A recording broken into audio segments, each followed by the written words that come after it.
Egil decides to retaliate against Bergonund and King Eirik.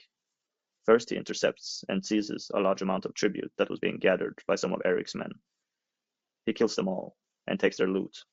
He then goes to a feast being held by Bergonund. There, under the guise of reconciliation, Egil poisons the drinks of Bergonund's men, causing them to become violently ill. Then he kills several more of them, including Bergonund himself. Egil's actions here are a clear escalation of the conflict. He is no longer just fighting for his inheritance, he is striking back at the king and queen themselves, through their kinsmen. The poisoning is particularly significant. It's an underhanded tactic, seen as dishonorable by some, but it demonstrates Egil's cunning and his ruthlessness. The saga describes the scene in gruesome detail. Bergonund is killed, along with a number of his men, all loyal to King Eirik.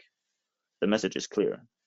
Egil Skallagrimsson will not be intimidated, and he will not back down from a fight, even if it means taking on the king himself.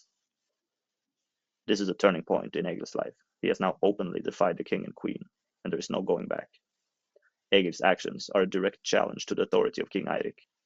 In any society, but especially in this one of the Vikings, such defiance cannot go unpunished.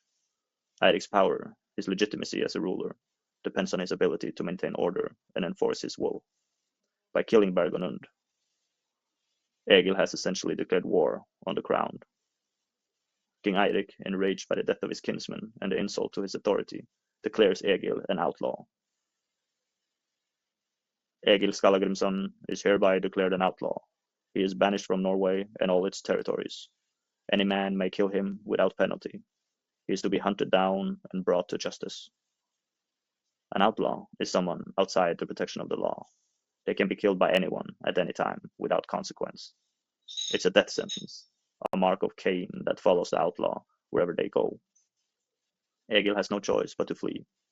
He sails away from Norway, his life forever changed.